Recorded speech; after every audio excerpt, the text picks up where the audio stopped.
Jonas, capítulo 1, onde estaremos expondo o livro de Jonas, do capítulo 1 do versículo 1 até o versículo de número 17, estaremos expondo este livro de Jonas às quarta-feiras aqui em nossa igreja. Assim que ele terminar, iremos para outro livro e assim por diante, como nós já temos o costume de assim fazer. Jonas, capítulo 1, versículo 1 ao versículo de número 17. Amém? A palavra do Senhor diz assim: a palavra do Senhor veio a Jonas, filho de Amitai: vai agora à grande cidade de Nínive e prega contra ela, porque a sua maldade subiu até mim. Jonas, porém, fugiu da presença do Senhor na direção de Tarsis. Descendo para Jope, chegou em um navio que ia para Tarsis. Pagou a passagem e embarcou embarcou nele, a fim de ir para Tarsis, fugindo da presença do Senhor. Mas o Senhor enviou um forte vento sobre o mar, e caiu uma tempestade violenta, de modo que o navio estava a ponto de se despedaçar. E então os marinheiros tiveram tanto medo que cada um clamou ao seu Deus, e atiraram a carga do navio no mar, para deixá-lo mais leve. Mas Jonas havia descido ao porão do navio, e tendo-se deitado, dormia profundamente. E o capitão dirigiu-se a ele e disse-lhe: que fizestes tu dormindo? Levanta-te, clama ao teu Deus, talvez assim ele se lembre de nós, para que não morreremos. E cada um dizia aos seus companheiros: vinde e lançai sortes, para sabermos quem é o culpado por essa tragédia que nos sobreveio. E então lançaram sorte, e a sorte caiu sobre Jonas. E então lhe disseram: declara-nos agora, por culpa de quem nos sobreveio esta tragédia? Que ocupação é a tua? De onde vens? Qual a tua terra? E de que povo tu és?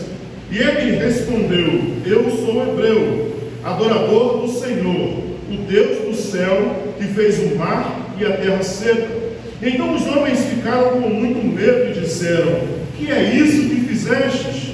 Os homens sabiam que ele fugia da presença do Senhor, pois ele lhes havia contado. E ainda lhe perguntaram: que te faremos para que o mar se acalme? Pois o mar ia se tornando cada vez mais tempestuoso. Ele respondeu: pegai-me e lançai-me ao mar, e ele se aquietará, pois sei que esta grande tempestade vos sobreveio por minha causa. Entretanto, os homens se esforçaram com os remos para voltar à terra, mas não conseguiam, porque o mar ficava cada vez mais violento. Por isso clamaram ao Senhor e disseram: nós te rogamos, ó Senhor, que não morramos por causa da vida deste homem, e que não nos culpe pelo sangue inocente, porque tu fizestes o que te agrada, ó Senhor. Então pegaram Jonas e o lançaram ao mar, e o mar cessou a sua fúria. Os homens temeram o Senhor com grande temor. Então ofereceram sacrifício ao Senhor e fizeram votos. E então o Senhor preparou um grande peixe para que engolisse Jonas, e ele ficou 3 dias e 3 noites no ventre do peixe. Amém. Poderoso Deus e eterno Pai, aqui nós estamos, Senhor, diante da Tua poderosa palavra. Te pedindo, Senhor, continua, Senhor, a falar aos nossos corações. Continua, Senhor, a realizar a Tua obra, a cumprir o Teu querer e a Tua vontade em nós, Senhor. Eu diminua para que Tu cresça, eu suba para que Tu apareça. O que nos importa, Senhor, é ter o Teu nome reconhecido, é ter o Teu nome exaltado, é ter o Teu nome proclamado neste lugar. Por isso te pedimos, Senhor, continua, Senhor, a falar conosco. Assim como o Senhor já tem falado desde a abertura deste culto, nós te pedimos, Senhor, fala aos nossos corações. Nos ensina, nos realiza a Tua obra, cumpre em nós o Teu querer e a Tua vontade, e que nós venhamos, Senhor, a obedecer o Teu chamado, a a obedecer a tua vontade para cada um de nós. Continua, Senhor, conosco, que eu te peço em nome de Cristo Jesus. Amém.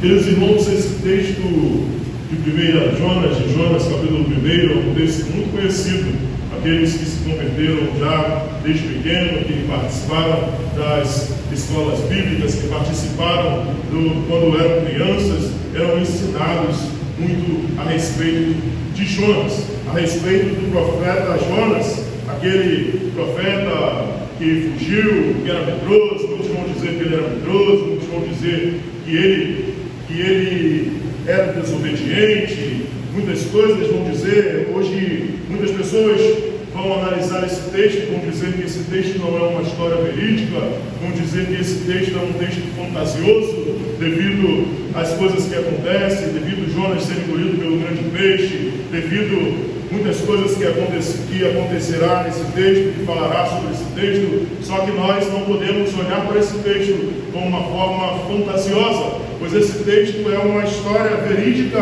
da palavra do Senhor. Por quê? Porque Jonas, lá em 2 Reis, capítulo 14, versículo 24 e 25, vai nos falar sobre este profeta. O que nós sabemos sobre Jonas se encontra lá em 2 Reis, capítulo 14, 24 e 25, e também no livro de Jonas, a qual Jonas escreve esse livro, falando das coisas que lhe aconteceu e que o Senhor lhe enviou. As pessoas vão dizer sobre esse texto, muitos vão dizer e vão querer questionar, dizendo que esse texto é algo feito e fantasioso, que foi copiado dos mitos mitológicos, mas a palavra do Senhor, ela vai nos demonstrar com veracidade os anos que aconteceram, o ano que ocorreu. Então a palavra do Senhor nos diz assim: ele fez o que era mal diante dos olhos, não deixou nenhum dos pecados que Jeroboão, filho de Nabate, fizera a Israel cometer.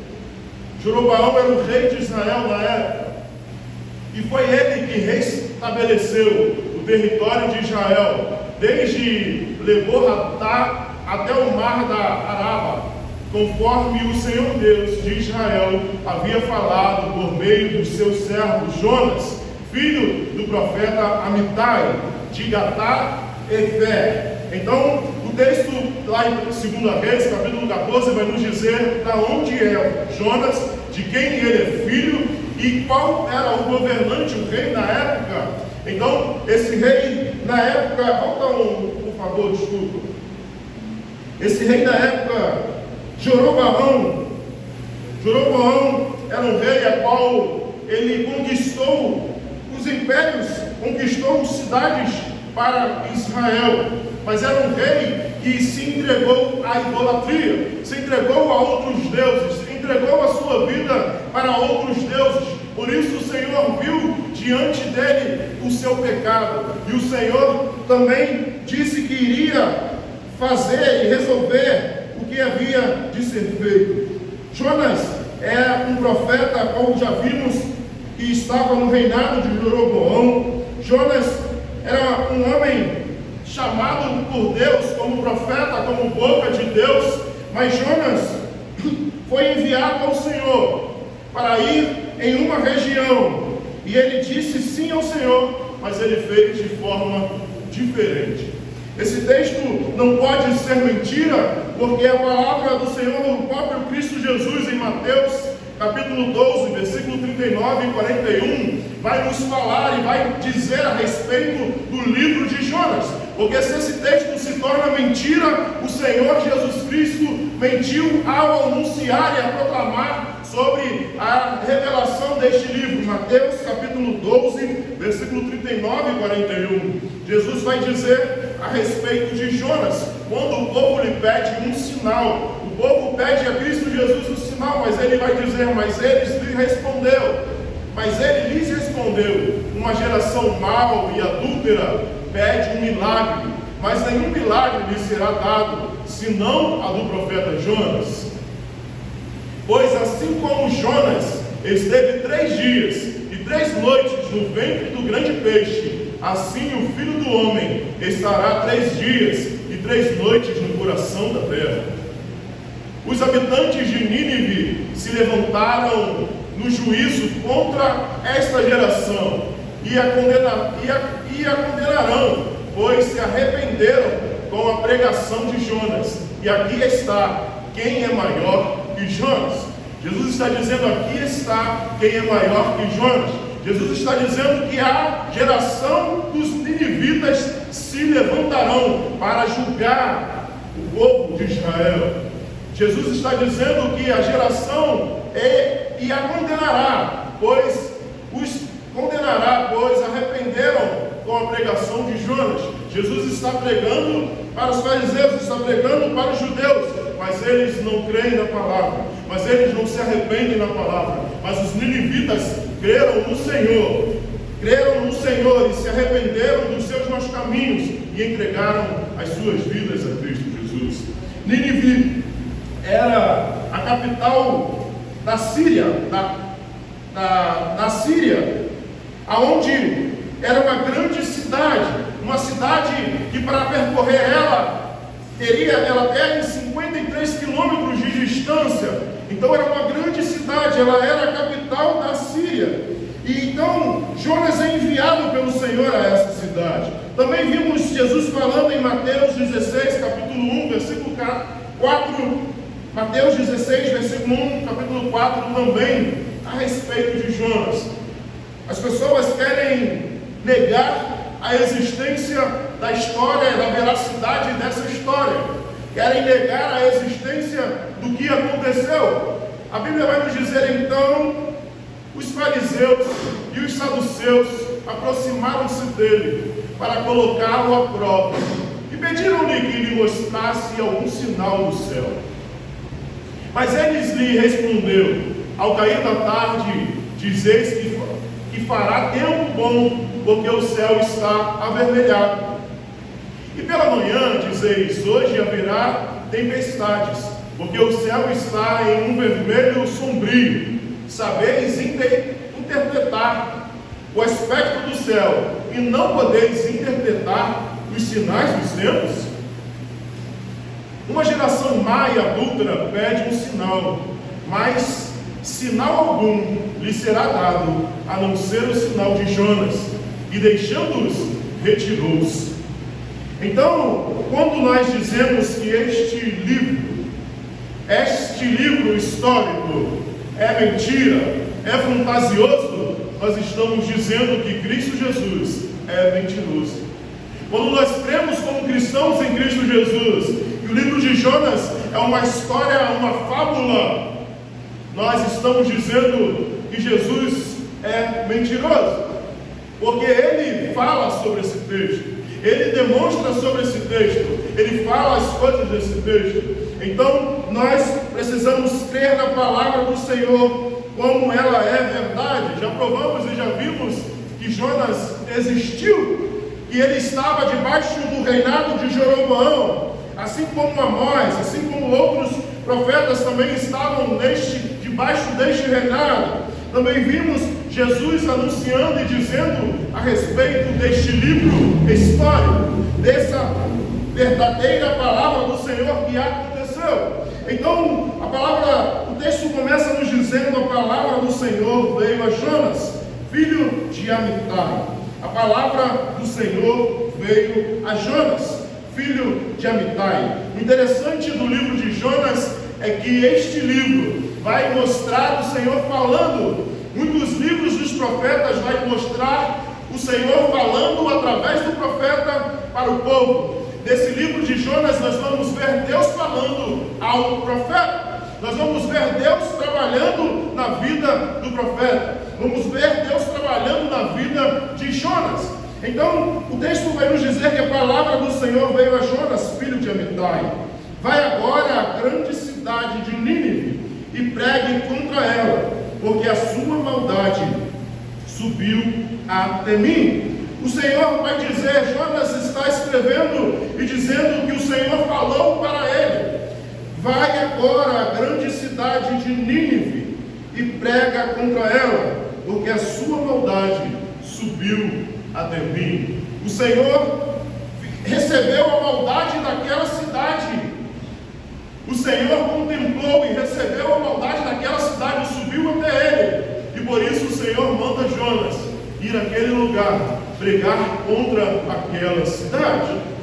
A cidade de Nínive, os assírios, eles eram um povo que eles matavam os homens e arrancavam as suas cabeças. Era um povo muito violento. Era um povo que lutava contra os israelitas, um povo que uma grande cidade, que foram eles que também tomaram o povo e levaram o povo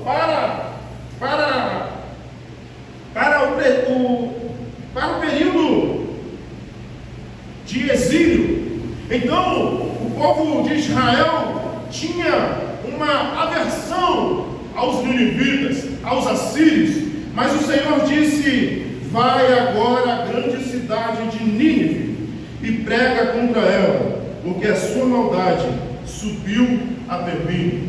O interessante é que quando o Senhor chamava o profeta, ele usava o profeta para falar para o seu próprio povo.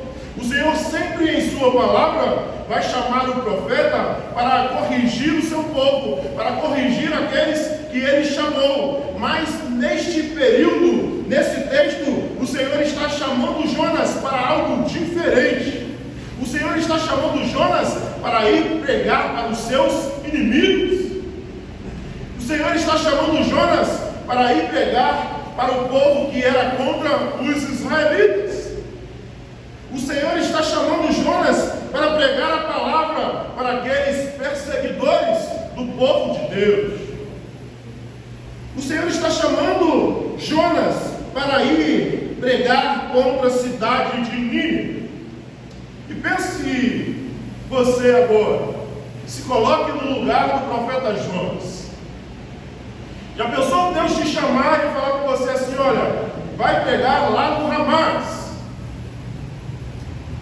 que era praticamente o que era a cidade de Nínive. Já pensou? O Senhor vem para você e fala assim: olha, vai até o Ramás e pregue, porque a maldade deles chegou até mim. O que você faria? O que você faria? Então o Senhor diz a ele, chama ele para algo diferente. Talvez em sua vida, o Senhor tem algo na sua vida a realizar, a cumprir na sua vida, algo que talvez não seja normal, algo que talvez não seja o que você imagina. Talvez você imagina: o Senhor vai me usar na minha terra, o Senhor vai me usar onde eu estou, onde eu nasci, onde eu constituí a minha família. Mas talvez o Senhor tenha algo para você diferente para fazer em sua vida. Assim foi com Jonas. Jonas foi chamado para pregar para os seus inimigos. O interessante é que nós fomos chamados para pregar para os nossos inimigos. Nós fomos chamados para pregar o Evangelho de Cristo Jesus. Nós fomos chamados para anunciar e demonstrar o amor de Cristo Jesus. Jesus, lá em João, ele vai nos dizer que um novo mandamento ele daria aos seus discípulos: amai-vos uns aos outros, como eu vos amei. É esse amor que Jesus nos chama a viver. É esse amor que Jesus nos chama para praticar. Esse amor que Deus chamou Jonas para praticar.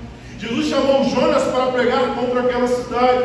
Jesus chamou Jonas para anunciar aquela cidade, porque a maldade subiu até o Senhor. Outra pergunta que devemos fazer a nós diante desse texto: como está a nossa vida diante do Senhor? Será que o nosso viver tem chegado até o Senhor com cheiro suave, ou tem chegado com cheiro de podridão? Como está o nosso viver? Será que as nossas vidas têm sido para a honra e glória do Senhor? Ou tem chegado como chegou os ninivitas perante o Senhor? Jonas, porém, fugiu da presença do Senhor na direção de Tarsis, descendo para Jope, e achou um navio que ia para Tarsis, pagou a passagem e embarcou nele, a fim de ir para Tarsis, fugindo da presença do Senhor. Esse profeta não deve ter lido o Salmo 139, onde Davi vai dizer: aonde me esconderei do Senhor? Se eu fizer a minha cama nas profundezas do mar, ali o Senhor se encontra. Se eu fizer a minha cama nos altos, ali o Senhor estará. Este homem disse: eu fugirei da presença do Senhor. E muitas vezes em nossas vidas temos fugido da presença do Senhor. O Senhor tem um plano para mim e para você, mas muitas vezes em nossas vidas queremos fazer a nossa própria vontade. Muitas vezes queremos fazer o nosso querer, queremos ir para onde nos atrai. Assim como Jonas foge para uma região a cerca de 3.000 quilômetros de distância da onde o Senhor enviou ele para ir, muitas vezes estamos fugindo do chamado do Senhor em nossas vidas. O Senhor nos chama para viver uma vida de intimidade com Ele. O Senhor nos chama para viver uma vida de obediência. O Senhor nos chama para viver o seu amor. Mas o tempo é corrido demais. Estamos cheios com tantos afazeres. Não temos tempo para falar com Deus. Não temos tempo para agradecer as coisas que Deus nos dá. Não temos tempo para crer no Senhor. Eu sou ocupado demais. Eu tenho minhas empresas, eu tenho meus negócios, eu tenho meus filhos, eu tenho minha casa para cuidar, eu tenho tantas coisas para fazer. E não tenho tido tempo para agradecer e para agradar a Deus. Jonas foge da presença do Senhor. Ele disse: eu vou lá ou não, eu vou para outro lugar. Jonas, porém, fugiu da presença do Senhor, para a direção de Tarsis. E a pergunta que me fica nesta noite: você está fugindo do Senhor? Para onde você está indo, achando que fugirá da presença do Senhor? O Senhor te vê onde você acha que ninguém está te vendo. Quando você está em algum lugar fazendo algo e você diz: aqui ninguém está me vendo, o Senhor está te vendo. O Senhor te contempla. O Senhor te vê. Por isso, Jonas foge da presença do Senhor em direção para Tarsis, descendo para Jope, e achou um navio que ia para Tarsis, e pagou a passagem, e embarcou nele, a fim de ir para Tarsis, fugindo da presença do Senhor. Interessante é que Jonas vai dizer que ele encheu um navio, pagou a sua passagem e foi em caminho para Tarsis. Muitas vezes em nossas vidas convidamos pessoas para estar em nossas vidas, pessoas que estão em desobediência com o Senhor, pessoas que estão fugindo da presença do Senhor, pessoas que estão caminhando para outro lugar, achando que poderão se esconder da presença do Senhor. O texto vai nos mostrar o direito de escolha, não o livre-arbítrio, porque a palavra livre-arbítrio significa um jogo sem árbitros, e um jogo sem árbitros é um jogo sem regras. Então não existe o livre-arbítrio, mas sim o direito de escolha, porque você pode escolher fazer o que bem você quiser, mas você não pode escolher não sofrer as consequências da sua escolha. Você não pode escolher não viver as consequências daquilo que você escolheu. Por isso, o que existe é um direito de escolha. Eu escolho o que eu quero para a minha vida, mas as consequências virão.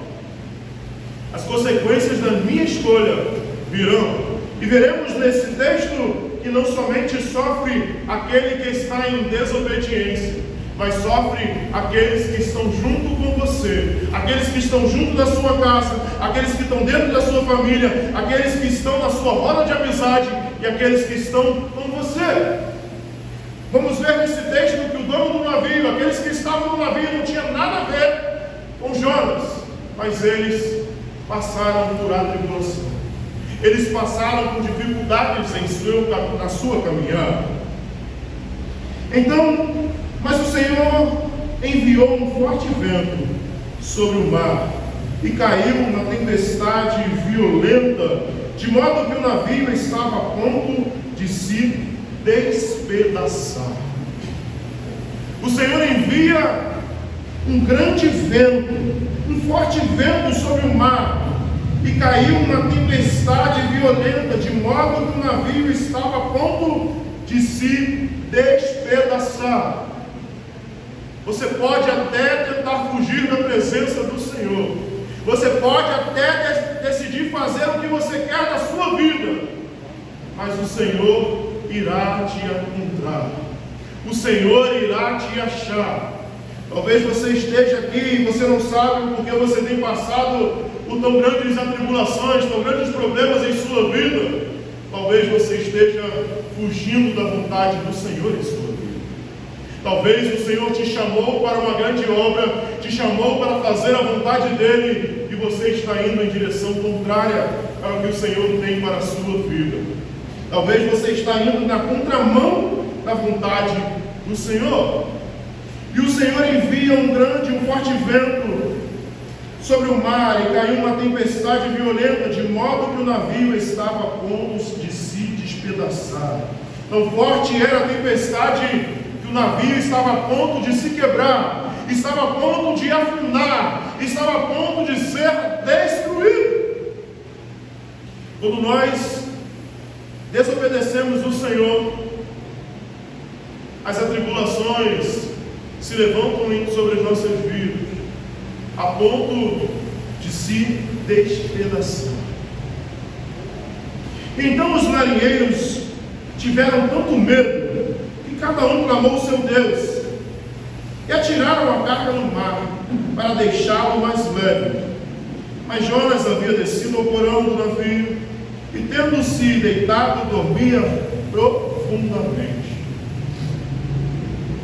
O texto vai nos dizer que os marinheiros tiveram tanto medo que cada um começa a clamar pelo seu Deus, cada um começa a fazer as suas orações, cada um começa a buscar os seus deuses, começa a buscar, começa a interceder para que eles não viessem a morrer, começam a tirar a carga do navio no mar, para que o navio ficasse mais leve. Quando nós estamos em desobediência, quando nós botamos em nossa vida alguém com desobediência, nós começamos a perder cargas do navio, começamos a perder bens, começamos a perder coisas em nossas vidas, por causa da desobediência. Aqueles homens marinheiros não tinham nada a ver com a vida de Jonas, mas eles começam a perder as suas coisas, porque eles decidiram vender uma passagem para um desobediente. Precisamos analisar as nossas amizades, precisamos analisar, talvez pessoas vão dizer, amigo do meu amigo é meu amigo. Precisamos analisar qual é o crivo que aquele seu amigo tem para ter uma amizade, porque talvez você está colocando dentro da sua casa, dentro do seu barco, um desobediente, e o Senhor irá pesar a mão sobre a vida daqueles que ali estão. Por isso, eles começam a tirar as cargas do navio, começam a jogar as caixas, começam a tirar tudo aquilo que pesava para fora do navio, começam a perder coisas, começam a perder bens, começam a perder aquilo que eles estavam carregando, começam a jogar tudo para que eles não viessem a morrer, por causa de um desobediente. Por causa da desobediência, o homem perdeu a possibilidade de ter o contato com Deus todo o cair da tarde por causa da desobediência. Por causa da desobediência, o homem achou que o jardim do Éden era pouco para ele. Por causa da desobediência, Satanás foi expulso do céu, porque queria se tornar igual a Deus. Pessoas têm vivido uma vida desobediente e achando que serão abençoados pelo Senhor. Pessoas têm vivido uma vida na contramão da vontade do Senhor e querem buscar as bênçãos do Senhor. E cada um clamava ao seu Deus e atirava as cargas no mar. para deixá-lo mais leve. Mas Jonas havia descido ao porão do navio e, tendo-se deitado, dormia profundamente. Paulo vai dizer: acorda tu e dorme. Aonde você precisará chegar para ver que você precisa reconhecer e pedir o perdão do Senhor em sua vida? Será que o barco precisará afundar? Ou será que você precisará estar dentro do ventre do peixe para se arrepender dos seus maus caminhos? Será que precisará você chegar ao fundo do poço para você reconhecer que o Senhor é soberano, que Ele é Deus da sua vida e Ele quer o melhor para mim e para você? Porque a palavra do Senhor nos diz que o Pai corrige o Filho a qual o ama. O Senhor amava Jonas, por isso o Senhor estava corrigindo ele, porque o Senhor o amava. Talvez você esteja passando por algumas coisas em sua vida, mas eu quero te dizer: o Senhor não deixou de te amar. O Senhor te ama tanto que Ele quer que você volte para casa. Ele quer que você viva com Ele e viva uma vida abundante. Não é o fim. Não sei o que você tem passado, não sei o que você tem vivido, mas eu quero dizer: não é o fim. O Senhor tem planos maravilhosos para derramar sobre a sua vida. O que o Senhor tem para mim e para você, nem olhos viram, nem ouvidos ouviram. O que o Senhor tem preparado para cada um de nós. Mas Jonas estava dormindo profundamente. Pessoas têm vivido uma vida: não estou nem aqui, estou nem aqui para nada disso. Jonas estava dormindo profundamente, como se nada tivesse acontecido.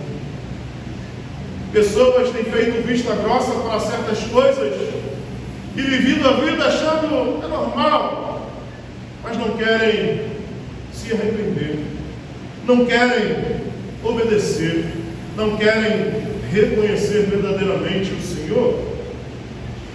E então o capitão dirigiu-se a ele, 6. O capitão dirigiu-se a ele e disse: que fazes tu dormindo? Você está doido? Está se levantando, o vento está soprando, está quase afundando o barco, você está aí dormindo? O que tu está fazendo, cara, aí? O capitão dirigiu-se a ele e disse: que fazes tu dormindo? Levanta-te, clama ao teu Deus, talvez assim Ele se lembre de nós, para que não morramos. O capitão do navio vira para Jonas e disse: cara, o que você está fazendo dormindo? Não é momento de dormir, é momento de orar, é momento de buscar a Deus. As pessoas estão dormindo. Nossa cidade, o país está do jeito que está, porque muitos cristãos em Cristo Jesus estão dormindo. Muitas pessoas deixaram de pregar a palavra e querem somente para si, e deixaram também de viver, porque se nós vivêssemos verdadeiramente o Evangelho de Cristo Jesus, as pessoas olhariam e aconteceria o que acontecia em Atos dos Apóstolos. As pessoas se convertiam e iam para a igreja e eram acrescentadas à igreja, porque viam o bom testemunho que aqueles cristãos estavam dando. Mas o capitão está dizendo: não é tempo de dormir. O Senhor está nos dizendo nesta noite: não é tempo de dormir, não é tempo de deixar, é tempo de buscar o Senhor, é tempo de clamar ao Senhor, é tempo de se entregar ao Senhor, é tempo de se arrepender dos seus maus caminhos, é tempo de se inclinar ao Deus que pode todas as coisas. Por isso ele disse: levanta-te e clama o teu Deus, talvez assim Ele se lembre de nós, para que não morramos. Quantas pessoas estão mortas espiritualmente? Quantas pessoas estão perdendo a sua vida? Porque muitos cristãos estão dormindo. Muitos cristãos estão deixando de fazer o que o Senhor nos chamou para fazer: anunciar e pregar a sua palavra. clame ao Senhor, clame a Ele, para talvez Ele se lembre de nós, para que não morramos. E cada um dizia ao seu companheiro: vinde e lançávamos sorte, para sabermos quem é o culpado por essa tragédia que nos sobreveio. Eles decidiram então lançar sorte. Lançar sorte eram os dados que as pessoas jogavam e dava número, e cada um pegava um número e ali se jogava a sorte, e a sorte caiu sobre Jonas. E lançaram a sorte, e a sorte caiu sobre Jonas. Aqueles homens lançam a sorte para saber por que eles estavam passando por aquilo, quem era o causador daquele problema. E a sorte caiu sobre Jonas. Então eles disseram: declara-nos agora, por culpa de quem nos sobreveio essa tragédia? Que ocupação é a tua? De onde vens? Qual a tua terra? E que povo tu és? Aqueles homens vendem a passagem, mas não querem nem saber quem é ele. Mas quando a dificuldade vem, eles perguntam: quem és tu? De onde tu vens? De que povo você é? Qual a sua ocupação? Você trabalha com o quê? Quem é você? Às vezes recebemos pessoas dentro das nossas casas, mas não sabemos nem quem é, nem de onde veio, nem quem é, o que faz, e recepcionamos dentro do nosso lar. Aqueles homens perguntam a ele quem ele era e o porquê isso estava acontecendo. E ele lhe respondeu: eu sou hebreu, adorador do Senhor, o Deus do céu, que fez o mar e a terra seca. Jonas reconhece quem é o Senhor. Eu sou hebreu. Eu sou hebreu, adorador do Senhor, o Deus do céu, que fez o mar e a terra seca. Eu sou hebreu, eu sirvo ao Deus Criador, o Deus do mar e da terra seca. Eu sou hebreu, eu sou servidor do Senhor, Deus dos céus, do soberano Deus. Então os homens ficaram com muito medo e disseram: que é isso que fizestes? Os homens sabiam que ele fugia da presença do Senhor, pois ele havia contado. Os homens ficaram temerosos e disseram: que é isso que fizeste? Você é doido? Você é servidor de um Deus que é dono do mar, da terra seca, dos céus, e você está fugindo dele? Interessante é que esse texto vai nos mostrar os marinheiros que eram pagãos, que adoravam outros deuses, temeram. Vamos ver mais à frente que o mar vai se calar, obedecendo ao Senhor, que o peixe irá obedecer a ordem do Senhor, mas a igreja não tem obedecido ao Senhor. As pessoas que criam em outros deuses temeram diante do Senhor. O mar irá se calar diante do Senhor, obedeceu ao Senhor. O vento que o Senhor enviou obedeceu ao Senhor.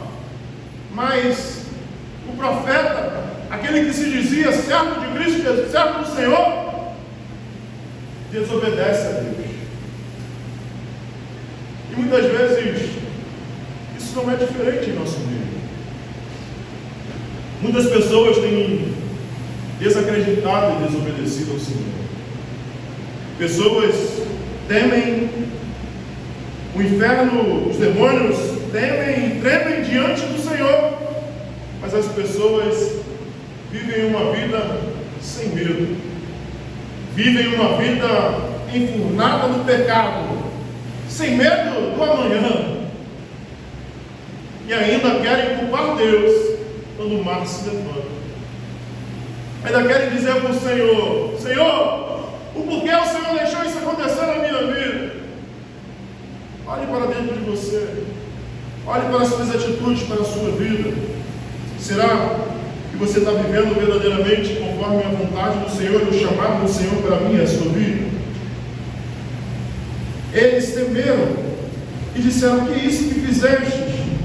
Porque os homens sabiam que ele fugia da presença do Senhor, pois ele havia contado. E ainda lhe perguntaram: o que te faremos? Para que o mar se acalme, pois o mar ia se tornando cada vez mais tempestuoso. Aqueles homens disseram: o que nós faremos então com você agora? Jonas reconhece o seu erro. Jonas reconhece: a culpa é minha realmente. Jonas reconhece: olha, o mar está se levantando porque eu estou indo contra a presença do Senhor. Precisamos nos arrepender dos nossos maus caminhos, e o Senhor terá misericórdia de mim e de você. Precisamos nos reconhecer perante o Senhor a vida que temos vivido. Não é tarde, ainda há oportunidade para você viver o novo de Deus em sua vida, mas é necessário se arrepender, é necessário reconhecer, é necessário deixar as coisas velhas para trás e viver o novo de Deus. O que te faremos para que o mar se acalme? Pois o mar ia se formando cada vez mais tempestuoso, cada vez mais a quantidade de vento, a quantidade de tempestade aumentava sobre o mar. E eles disseram: o que nós vamos fazer com você? E ele respondeu: pegai-me e lançai-me ao mar, e ele se aquietará. O profeta disse: olha, a culpa é minha, e pegue e me lance no mar, e ele se aquietará. Alguns estudiosos vão dizer que ele fala essa fala porque ele disse: eu estou fugindo mesmo, se eu morrer eu vou cumprir o que o Senhor quis para mim. Mas ele reconheceu o seu erro, ele reconheceu que a culpa era dele, e ele disse: é a mim que o Senhor quer, não é a vocês. Então me lance ao mar, e o mar se acalmará. Pegai e me lançai ao mar, e ele se aquietará, pois sei que essa grande tempestade vos sobreveio por minha causa. Ele reconhece e diz: me lance ao mar, porque eu sei que essa grande tempestade vos sobreveio por minha causa. Ele reconhece os seus erros. Precisamos reconhecer os nossos erros perante o Senhor. O Senhor é misericordioso para nos perdoar. O Senhor é misericordioso para fazer algo novo na minha e na sua vida. Mas precisamos reconhecer, precisamos deixar o nosso mau caminho. Por isso, entretanto, os homens se esforçavam com os remos para voltar à terra, mas não conseguiam, porque o mar ficava cada vez mais violento. Os homens que não serviam ao Senhor, que serviam a outros deuses, falaram: não podemos fazer isso não. Eles tentaram voltar para a margem. Não, vamos remar aqui todo mundo, vamos tentar voltar, não vamos lançar ele não. Mas não conseguiam, porque cada vez ficava mais violento o mar. Por isso clamaram ao Senhor e disseram: nós te rogamos, ó Senhor, que não morramos por causa da vida deste homem. Aqueles homens clamam ao Deus soberano e diz: nós te rogamos, ó Senhor, não deixe nós morrer não, por causa dele não. Nós te rogamos, ó Senhor, não deixe que nós venhamos a morrer, que não morramos por causa da vida deste homem, e que não nos culpe pelo sangue inocente, e não nos culpe pelo que nós iremos fazer. Não tem jeito não, Senhor, vamos ter que lançar esse homem no mar.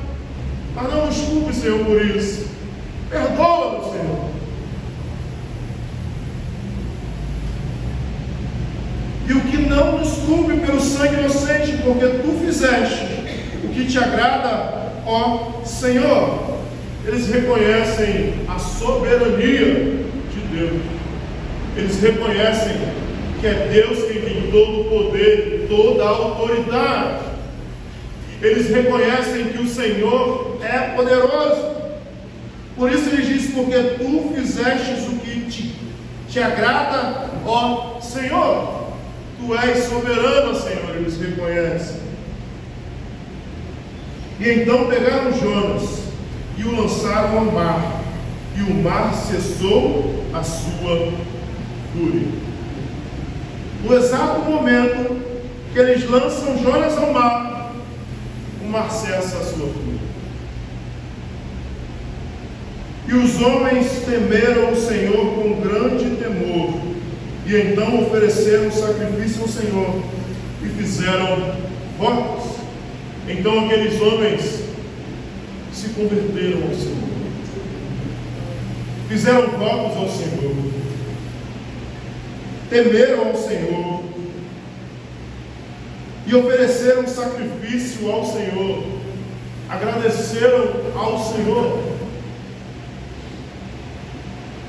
Você tem agradecido ao Senhor por tudo que Ele tem feito em sua vida, por todos os benefícios que você tem vivido? Talvez você possa dizer: que benefício? Só de você estar vivo, de estar respirando, de poder enxergar, de poder ouvir, de poder falar, de poder andar, de poder pegar, já são coisas tremendas. Quantas pessoas queriam levantar da cama? Quantas pessoas queriam ter saúde para abraçar os seus filhos? Quantas pessoas queriam ter um pai e uma mãe para abraçar? Quantas pessoas queriam ser criadas pelos seus pais, mas não tiveram uma oportunidade? Mas muitas pessoas têm negligenciado a sua família. Muitas pessoas têm deixado os seus pais de lado, têm tido intrigas e brigas com os irmãos, não falam mais com os seus parentes. Mas quantas pessoas queriam ter esse privilégio de ter alguém da sua família para poder abraçar, para poder estar junto, para poder falar? Precisamos deixar o orgulho de lado. Precisamos deixar as coisas que nos afastam de Deus, que nos afastam de viver o novo de Deus, o amor de Cristo Jesus, para viver a plenitude de Deus. Cristo Jesus disse: um novo mandamento se vos dou, amai-vos uns aos outros como eu vos amei. O texto vai dizer: tendo Cristo Jesus amado os seus até o fim. Ele amou Judas, que o traiu, até o fim. Ele amou Pedro, que o negou, até o fim. Ele amou os seus até o fim. Precisamos verdadeiramente demonstrar esse amor. Precisamos verdadeiramente viver este amor. Viver o que o Senhor nos chama para viver. Viver uma novidade de vida, ser agradecido ao Senhor pelo que o Senhor tem nos dado, pelos benefícios que o Senhor tem nos dado. Precisamos agradecer. E então o Senhor preparou um grande peixe para que engolisse Jonas, e ele ficou 3 dias e 3 noites no ventre do peixe.